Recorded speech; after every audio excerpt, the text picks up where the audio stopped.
Assalamualaikum warahmatullahi wabarakatuh.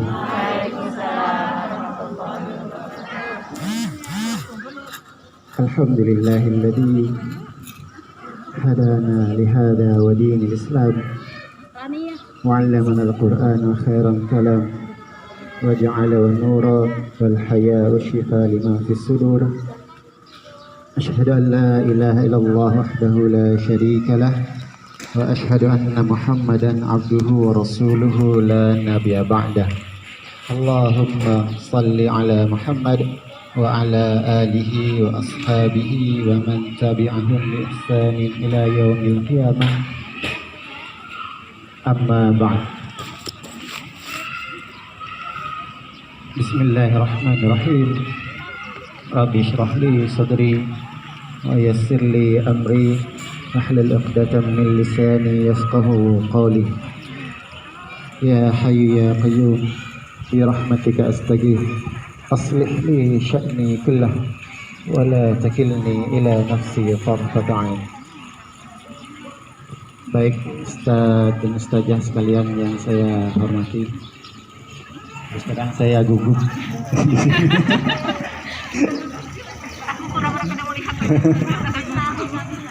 yang sama-sama kita hormati dan yang sama-sama kita cintai dan kita doakan Ustazah Nur Rahmah, kepala sekolah kita.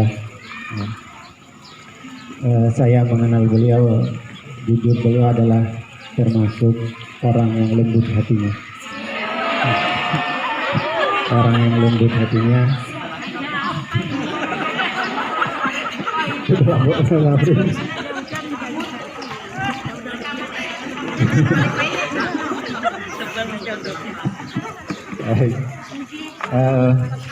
Ya, kalau kita baca sejarah saja ya, tidaklah umat ini Allah titipkan setelah Nabi Sallallahu Alaihi Wasallam meninggal dunia kecuali kepada orang yang sangat lembut hatinya.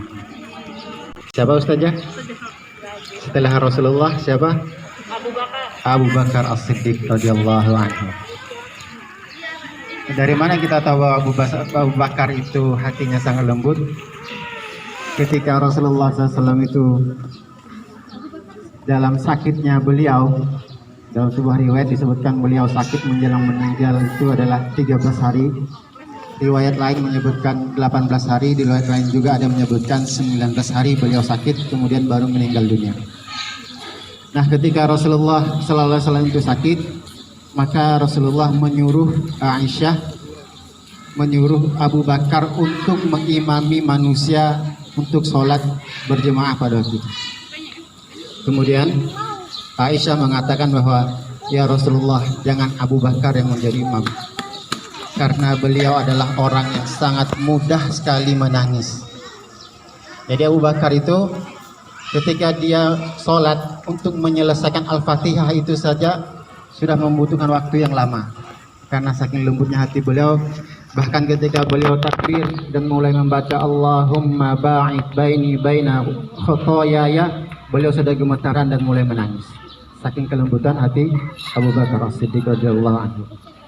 Ternyata Allah Subhanahu wa taala memilih Abu Bakar lah yang pantas menggantikan Rasulullah sallallahu alaihi wasallam memimpin kaum muslimin setelah Rasulullah sallallahu alaihi wasallam wafat. Alhamdulillah, kelembutan hati Abu Bakar inilah yang menyebabkan banyak keputusan beliau bahkan tidak disangka oleh para sahabat yang lainnya. Contohnya ketika Abu Bakar radhiyallahu anhu memutuskan untuk memerangi kaum yang tidak mau lagi membayar zakat. Kan sahabat Umar pernah protes, mereka adalah saudara kita, tidak usah diperangi. Rasulullah, maka Abu Bakar mengatakan, sesungguhnya aku akan memerangi mereka ketika mereka membayar zakat pada Rasulullah dan mereka menghentikannya setelah Rasulullah sallallahu alaihi wasallam wafat. Kemudian ya khanifillah rahimakumullah, di kesempatan yang lain, walaupun Abu Bakar itu hatinya sangat lembut, ya, hatinya sangat lembut, seorang pria yang mudah sekali menangis, tetapi dia adalah satu-satunya orang yang tegar ketika Rasulullah sallallahu alaihi wasallam itu wafat. ketika Rasulullah SAW itu wafat. Umar bin Khattab dengan ketegasannya, dengan powernya yang begitu luar biasa saja, itu merasa tidak percaya bahwa Rasulullah SAW waktu itu wafat. Umar mengatakan, Rasulullah itu hanya pergi sebagaimana Isa alaihissalam itu pergi meninggalkan kaumnya. Tapi Abu Bakar setelah dia datang, ketika dia datang dalam keadaan tenang, kemudian dia masuk ke rumahnya Aisyah, karena Rasulullah meninggal di rumahnya Aisyah radhiyallahu anha, dan beliau melihat jasad Rasulullah SAW. Kemudian beliau mencium Rasulullah SAW dan beliau mengatakan bahwa sungguh demi ayah dan ibuku, tidak ada manusia yang lebih harum ketika hidup dan matinya kecuali Rasulullah SAW. Maka ya khonillah, ketika itu, setelah itu Abu Bakar keluar dari rumahnya melihat manusia pada saat itu semuanya menangis karena itu adalah hari yang sangat menyedihkan bagi kaum muslimin. Kemudian Abu Bakar berkata kepada para sahabat yang waktu itu, bahkan Umar yang waktu itu ngamuk, siapa yang mengatakan Rasulullah SAW itu wafat, maka akan penggal kepalanya. Tapi Abu Bakar mengatakan, tenanglah wahai Umar. Abu Bakar mengatakan, wa ma Muhammadun illa Rasulullah. Tidaklah Muhammad itu kecuali utusan Allah. Qad khalat min qablihi rusul. Sungguh telah berlalu rasul-rasul yang terdahulu. Afa imma ta'au qutilan qalabatum ala aqabikum fatanqalibu khasirin. Apakah ketika dia mati atau dia terbunuh, kalian akan kembali ke belakang atau kembali murtad? Maka itu adalah perbuatan yang sangat merugikan. Teman-teman yang dirahmati Allah Subhanahu wa taala, ustaz dan ustazah sekalian, itu muqaddimah untuk mengurangi kegugupan saya. Itu baru muqaddimah. Kita lalu masuk ke materi. Ini kultum ya itu. Kultum itu kuliah 7 menit ya. Atau kuliah keserahan tuh.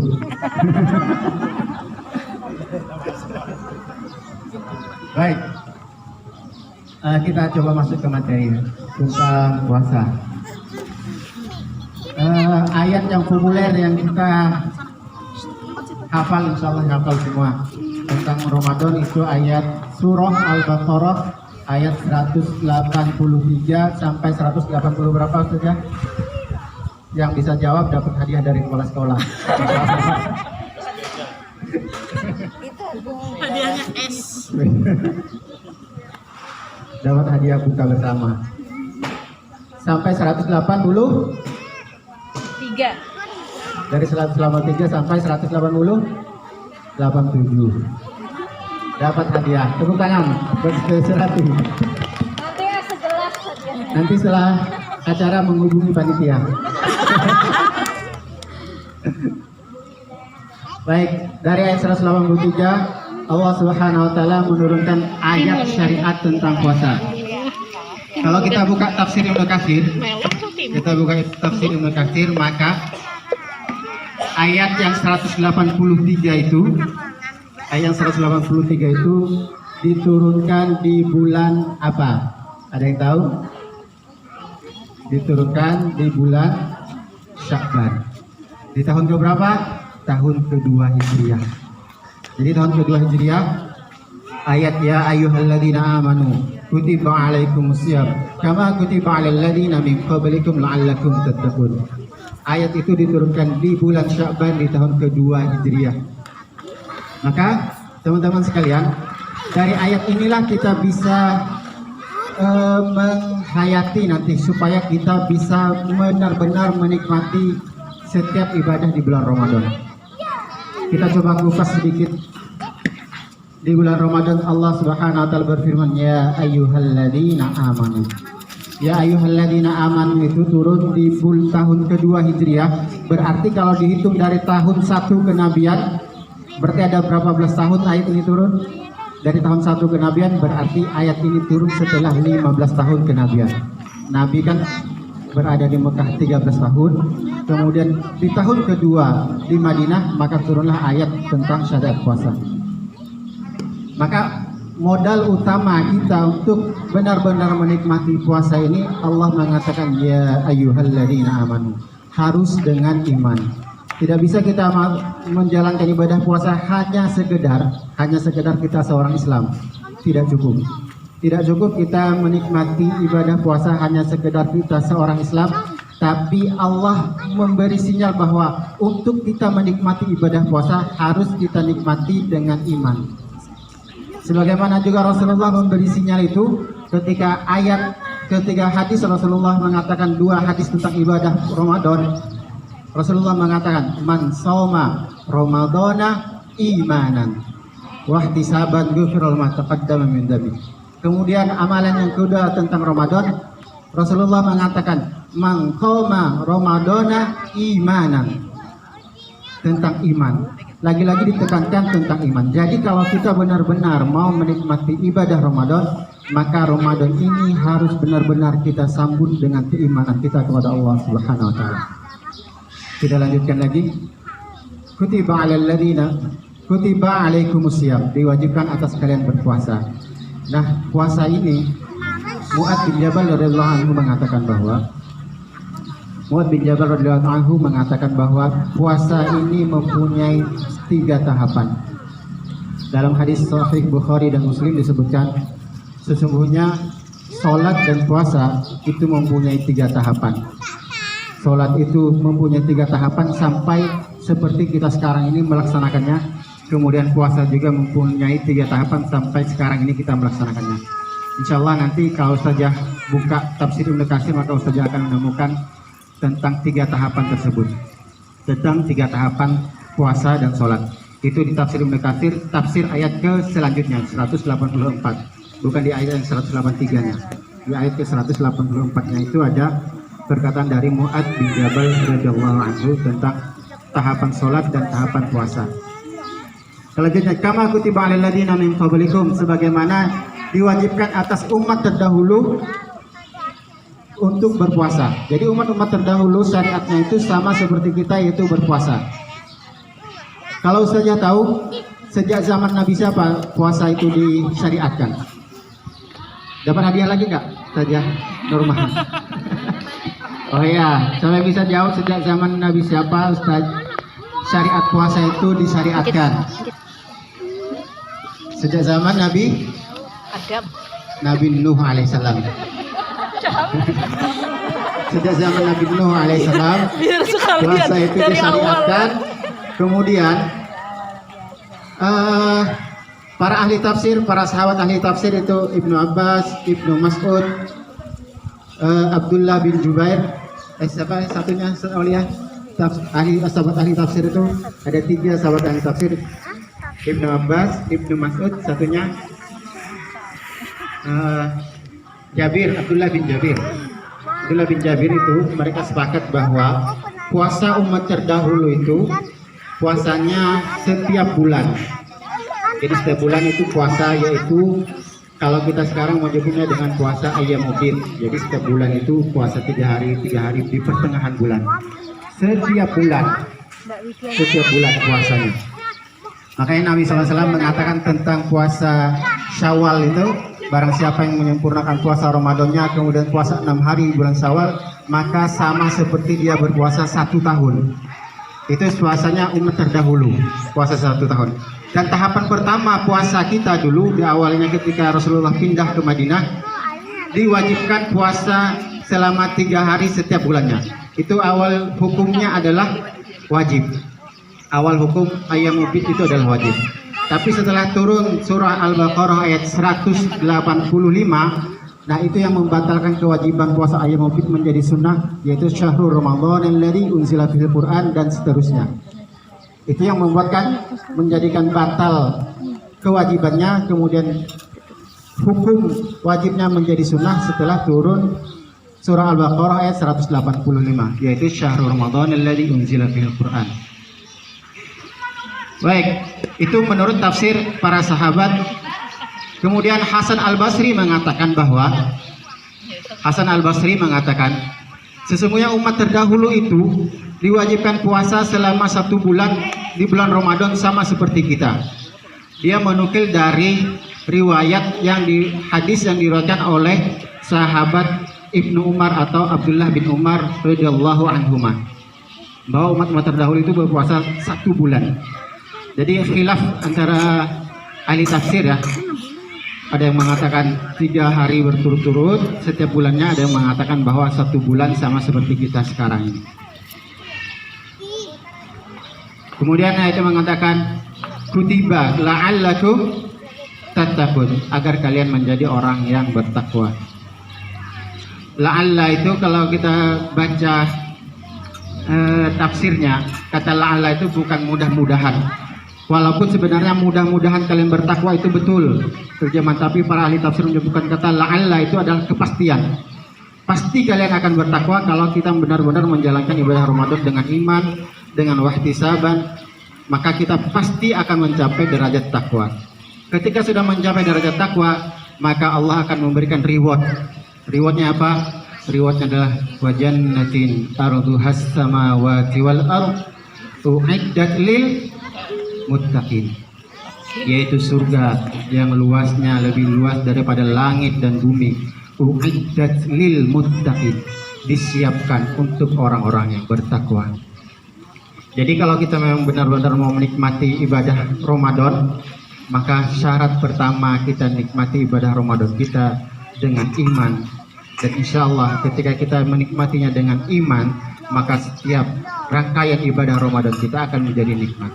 Yang jadi pertanyaan, kalau sekarang kita tidak menikmati rangkaian ibadah Ramadan, misalkan kita sholat sudah baru 4 rakaat sudah merasa bosan, baca Quran sudah baru beberapa lembar sudah merasa bosan, perlu introspeksi lagi diri kita. Jangan-jangan kita menyambut Ramadan bukan karena iman, atau mungkin kita menyambut Ramadan karena kita seorang Islam. Jangan menyambut Ramadan hanya sekedar kita sebagai seorang Islam. Itu tidak cukup untuk menikmati Ramadan, karena Allah memanggil orang yang beriman. Kemudian yang kedua, supaya kita bisa menikmati ibadah Ramadan, singkat saja, maka kita coba untuk mengatur pola makan kita di bulan Ramadan. Bukankah asyam itu artinya al-imsak? Imsak itu artinya kita menahan.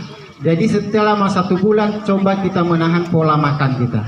Selama 1 bulan coba kita menahan pola makan kita. Saudara-saudara yang rahmati Allah, sesungguhnya puasa ini adalah cara Allah Subhanahu wa taala untuk memaksa kita hidup sehat. Karena dengan puasa maka otomatis kita akan lebih sedikit makan. Dengan puasa kita akan lebih sedikit berbuat dosa. Ibnu Qayyim al-Jauziyah dalam kitab Tibbul Qulub mengatakan bahwa rahatul jasad bi qillatil ta'am wa rahatul ruh bi qillatil asam.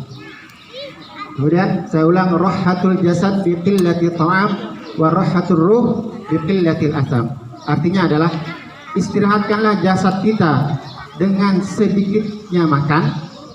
Itu kita dapati di bulan Ramadan dengan sedikit makan, asal dengan syarat ketika berbuka jangan jadi ajang balas dendam. Ya, jangan jadi balas dendam karena kita tidak makan seharian. Kita ini kan terlalu banyak menu berbukanya. Ada kurma, ya kurma sunnah saja ya. Tapi masalahnya ada menu wajib nasional kita, gorengan. Ada jajak basahnya. Setelah itu kita makan nasi lagi. Habis tarawih ngemil lagi. Padahal ini kan harusnya kita memformat diri kita untuk mulai sedikit makan. Karena Ibnu Qayyim mengatakan rahatul jasad bi qillatil ta'am. Ya Ustaz Habidi. Kenapa bisa? Istirahatkanlah jasad kita dengan sedikit makan. Ya, hari ini kemudian habis maghrib aku makan. Kemudian rahatul ruh bi qillatil asam. Istirahatkanlah ruh kita itu dengan bi qillatil asam, dengan sedikitnya berbuat dosa. Jadi 2 unsur tubuh kita ini semuanya bisa kita istirahatkan ketika Ramadan, dengan sedikit makan kemudian sedikitnya berbuat dosa. Kita dapat di bulan Ramadan ini. Alhamdulillah. Adapun tentang kenyang itu sebenarnya ada musibah sendiri bagi kita. Ya, bagi kita kenyang itu maka bisa jadi kenyang itu membuat jadi suatu musibah bagi kita. Para ulama mengatakan bahwa kalau kita dalam kondisi kenyang, maka antum tidak akan pernah menikmati ibadah, tidak akan pernah merasa nikmatnya khusyuk ibadah kalaupun isi perut kita dalam keadaan kenyang. Maka itulah kita mulai memformat lagi. Kemudian saya akan mengutip perkataan Ummul Mukminin Aisyah radhiyallahu anha, ibu kita semua. Aisyah radhiyallahu anha mengatakan bahwa beliau mengatakan, sesungguhnya musibah pertama bagi umat ini, sesungguhnya musibah pertama bagi umat ini, kata Aisyah radhiyallahu anha, setelah Nabi Shallallahu Alaihi Wasallam meninggal dunia adalah kenyang. Musibah pertama umat ini setelah Rasulullah SAW meninggal dunia adalah kenyang. Kenapa? Beliau melanjutkan, ketika dia sering kenyang. Nah, ketika dia sering kenyang, maka, ini maaf ya kalau meninggal, ketika dia sering kenyang maka akan gemuk badannya. Itu perkataan Aisyah, bukan saya. Maaf kalau menyinggung. Ketika dia sering kenyang, itu berkata Aisyah doanya, maka dia akan gemuk badannya. Kemudian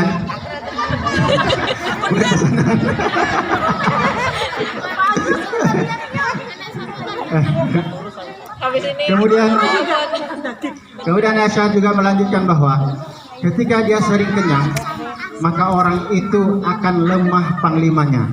Tahu panglima saja? Panglima kita itu adalah hati kita. Nabi mengatakan, wa idza saluhat saluhal jasadu kullu wa idza fasadat fasad jasadu kullu. Ala hiya qalb. Dia adalah hati kita. Dan yang terakhir beliau radhiyallahu anha mengatakan, ketika dia sudah lemah panglimanya, maka akan merajalelalah syahwatnya. Maka akan merajalelalah syahwatnya. Jadi saya jujur setelah tahun ini sudah mulai memformat cara makan.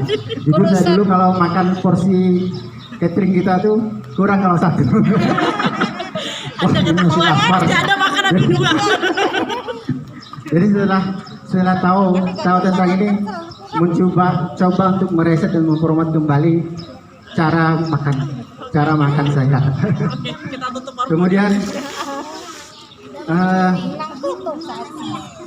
Kemudian itulah musibah tersendiri, kenyang itu menjadi musibah tersendiri bagi kita. Pertanyaannya apakah haram kenyang? Tentu tidak. Boleh-boleh saja, tapi jangan jadi kebiasaan setiap kali makan harus kenyang. Itu bukan kebiasaan yang bagus. Tapi makannya cukup, karena Nabi mengatakan cukuplah bagi seorang muslim itu makan untuk menegakkan tulang punggungnya, beribadah pada Allah, menegakkan tulang punggungnya.